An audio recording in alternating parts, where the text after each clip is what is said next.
Well, happy Mother's Day weekend. It's good to be with you guys today.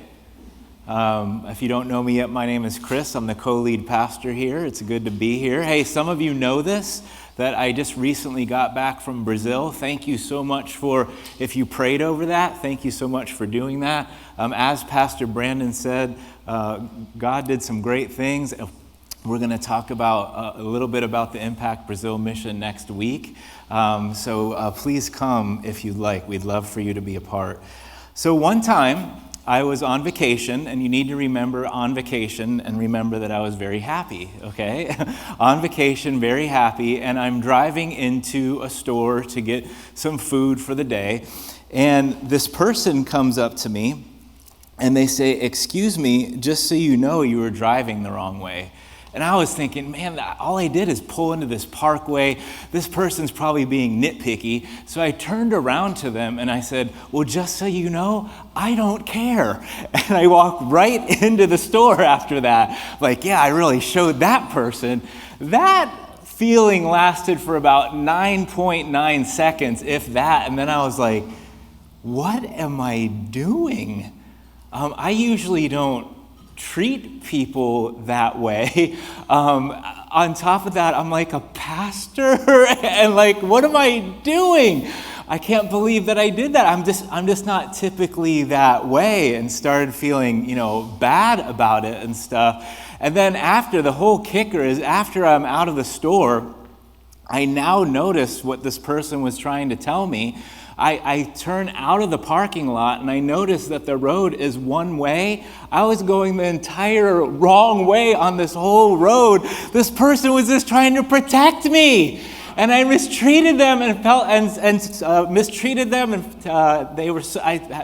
felt so bad about that. I was like, my goodness, I'm usually not like this. Ever been there? Okay, go, whew, okay, whoo, where you did something that surprised you. I'm not typically like that. Or ever say to yourself, where did that attitude or thought come from? Or have you ever thought to yourself, why did I do that? I didn't even want to do that, but I did it anyway. I wanted to do what was right, but I ended up doing wrong, and ended up either hurting myself or someone else. We really can be our own worst enemies at times, right? We feel trapped within. And if you've ever faced this battle within, can I let you in on a little secret? Ready for it? It's actually good news, so don't worry. You're not alone. You're normal. Listen in to what a person named Paul wrote in a book of the Bible called Romans. He says this. He says, "I do not understand what I do. For what I want to do, I do not do. But what I hate, I do." Woohoo! I love Paul's honesty. I don't understand myself. Sound like anyone you know? Don't point. Unless you're pointing right here. You want to do right, but you don't. You even desire to do the right thing. It's like, I have good intentions, but then you do the opposite. I actually hope that this verse is encouraging to you, and here's why. Paul was one of the greatest followers Jesus had. He accomplished a great deal in advancing God's mission forward, reaching many with Jesus' hope and grace, starting and strengthening churches. He also wrote several books of the New Testament. And because he did so much for moving the faith forward, some revere him so much that they call him Saint Paul. Ooh, Saint Paul, right? There are statues of him.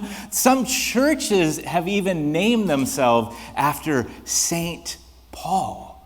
And here's why we can be so encouraged. Even one of Jesus' greatest followers struggled and felt trapped within at times. Even he had times where he did what he didn't want to do. Listen in, he continues to go into this even deeper. He says this, "For I have the desire to do what is good." Please understand, if you ever meet me, at least know I have good intentions in here. I have good desires, but I cannot carry it out. For I do not do the good I want to do, but the evil I do not want to do, this is what I keep on doing. See, Paul noticed something about himself. He noticed he had the desire to do good, but when it really came down to it, he couldn't carry it out. You're like, wait a minute. St. Paul, the one who has the statues and churches named after him, desires to do good, but can't carry it out on his own? He wants to do right, but at times he does wrong? Paul actually continues to reveal his struggle. He just keeps going deeper and deeper, and I'm so thankful that he did. It says this, "So I find this law at work. Although I want to do good, evil is right there with me. For in my inner being, seriously, if you know me, I delight in God's law. But I also, if I'm being honest with you, if I'm being transparent with you," and he's being very transparent with us, "I also see another work in me, waging war against the law of my mind and making me a prisoner. I'm trapped by the law of sin at work within me." Notice the battle he faced within. I want to do good, but at times there's this war that rages inside of me, and guess what? Sometimes it wins. Again, sound familiar? Yeah. Maybe for some it's like, I treated that person badly again. I went over this in my mind and heart. Jesus, we even prayed about it. I didn't want to do that, and then I treated them badly again. Or just like 2 weeks ago at Obi-Wan Church, I just said how grateful I want to be. I want to practice gratitude, and then I walk right out the door. I want this, my life sucks. I don't have anything. And we let envy rule us again. Or I broke my promise again. I didn't want to. Really, when I gave my word, I meant what I said. Or God, I want to trust you. I really do. But I'm still making unhealthy decisions based on worry again.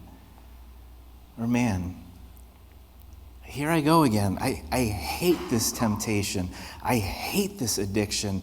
And I gave into it again. Am I ever going to get over it? The very thing we didn't want to do, and we do it again anyway. And when this happens, it can leave us discouraged. Now, to be clear, Paul's not saying that everything that we do is wrong or shameful. Humans are capable of both good and evil. God made us with a choice and free will. What Paul is honing in on here is that it's more than what he wants or expects. More than what he wants or expects, he finds himself doing the opposite of what he hopes.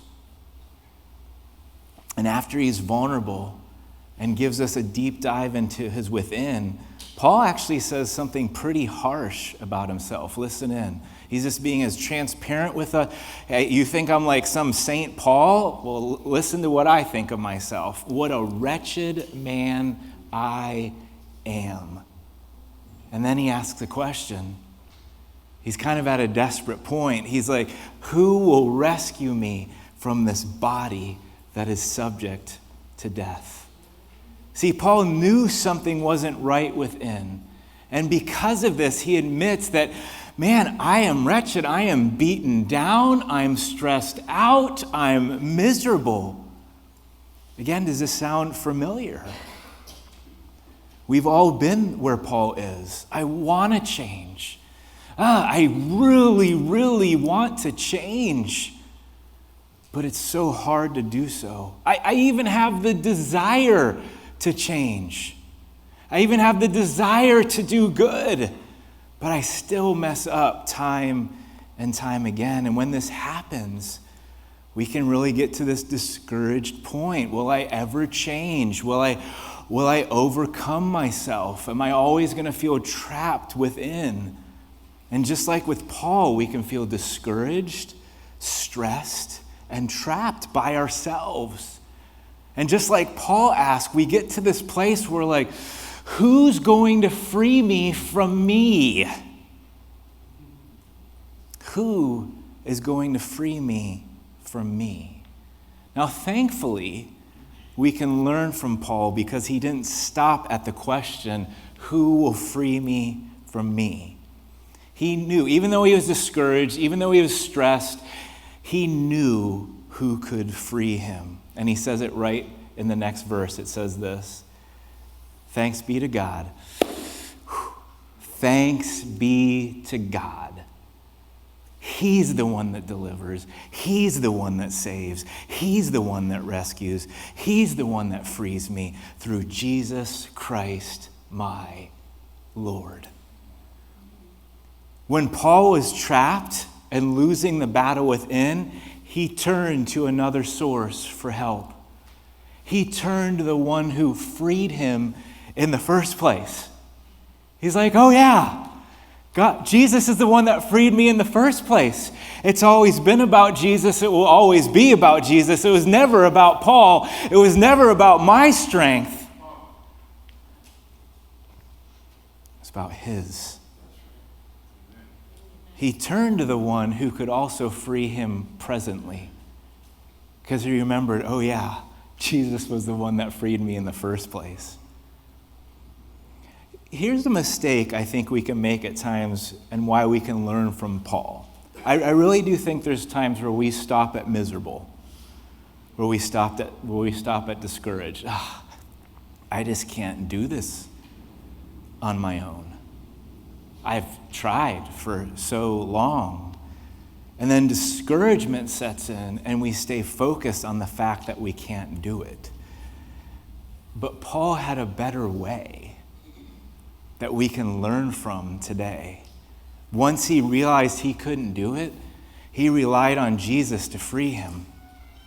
Jesus was the one that could free him. He knew he could rely on Jesus' strength when he couldn't do it. And thankfully, Jesus can do the same for you. He can free you from yourself when you can't. When the battle within is raging and you feel out of control, he can free you. Do you realize that not even God's commands, even though they're good and they protect us, not even God's laws can free us in and of themselves? Paul even brings this up. I encourage you, it will take like 5 to 7 minutes. Read Romans chapter 7 this week, and you're going to see what Paul is talking about. And he actually brings it up. He says this, I found in Romans 7:10, it says, I found that the very commandment that was intended to bring life actually brought death. And Paul gives an example of how this worked in his life. Again, I encourage you to read it. Write down Romans 7 and read it when you get home or sometime this week. He mentions how God doesn't want us to covet. And that commandment actually brings life when followed. Because when we're able to have the strength to follow that, then envy doesn't take over and comparison doesn't take over, and we stay focused on what we do have and the blessings that God has given us instead of all the other blessings that everyone else has. And so when we stay away from coveting, the reason God asks us to do it, it's not random. He knows it will protect our heart. He knows it will protect our soul. God knows that when coveting takes over, we become restless and lifeless. We even talked about it in this Undiscovered Freedom series that we start chasing after more and more and more and more, and our soul is never at rest. But Paul mentions that when he heard that commandment, all it did was make him realize that he had lots of coveting in him. So that's what it did. When I looked at the command, I was like, crap, there's a lot of coveting within here. Let me give you a silly example that reveals Paul's point. Have you ever been walking on a path or walking anywhere and you're just going along, thinking about whatever, and then you see this, do not enter.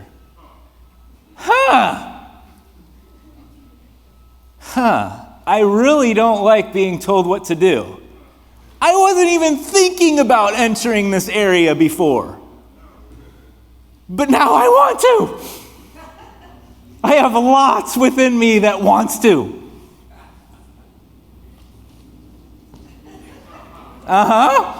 You can't tell my toe what to do. I just entered. I just entered. We most likely didn't even have the thought if it wasn't for do not enter. That's pretty much what Paul is saying. He says, I didn't even really know what it was until I heard that it wasn't good for me spiritually, and all it ended up doing for me is making me realize I have lots of it inside of me. Great.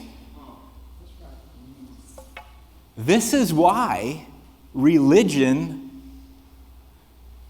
and do's and don'ts on their own don't work. All it does is leave us hopeless because we already know that we don't live up to the do's and don'ts. And when we see his commands, even though they are good for us, just like with Paul, we realize, wow, I fall really short of that mark. I have a lot of do not enter inside of me that I want to rebel against. And for some, I really want you to hear this next part. I hope it's really helpful as you relate to people. This is also why it doesn't work when we try to lead people to God through morality. Don't do this. Don't do that. All it does is leave them hopeless, feeling judged and condemned. The same, they already know that they fall short. This is why Christianity is about Jesus and the strength that he has to help us overcome. Hey, Paul, guess what? I have a secret for you. You can't do it, but over time, I'll help you overcome your coveting, and I'll replace it with contentment and gratitude. You see a lot of coveting in you, I can help you overcome that. Do you see how it's not ourselves? Not even God's commands, although they are good. One step at a time, Jesus frees us from ourselves. Notice I said one step at a time. I think this is where we can misunderstand. PK, Pastor Julie, and I asked Jesus like 2 weeks ago. I'm still struggling.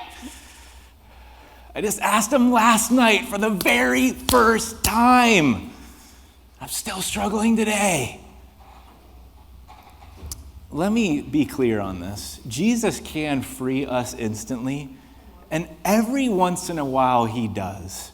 But most times, Jesus frees us progressively. It most likely won't happen immediately. But through time, with his power, you can see progress. It's like, wow. You know, I used to struggle with this temptation daily, like multiple times a day.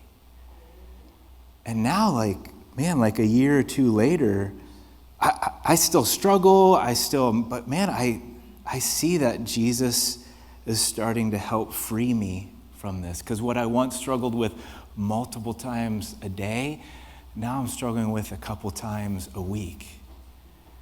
See, we have to see the progress that Jesus does, but when we microwave our progress, instant popcorn results, baby. But over time, like, wow, Jesus, you really can do this. And I don't know about you, but I'm glad that one of Jesus' greatest followers shared his struggle. Because I believe we're often tempted to look at the person. Wow, look at Saint Paul. He can do all those things because he's a saint, but I'm not. Or take anyone you admire. Man, I could never be them. They're so strong. Can I tell you, when you see good in others or other people overcoming their struggles, this shouldn't be an evidence that you can't overcome. It actually should be an encouragement that you can overcome with Jesus, because he does the work. This is what Paul's trying to say. Don't look at me. I was just very vulnerable with you of what happens in the war in my heart and soul. Don't look at me. Look at Jesus. Guys, isn't that the gospel? Isn't that the good news? That Jesus is the one that saves us from ourselves. He makes us right with God. And we believe that. And then we come to him and we're like, thank you, I'm so right with God. Thank you, Jesus. But then we forget. And then somehow, some way, because we're thankful for what God has done, now we try to become this better person on our own. And Jesus is like, I'm still the one to help you overcome yourself.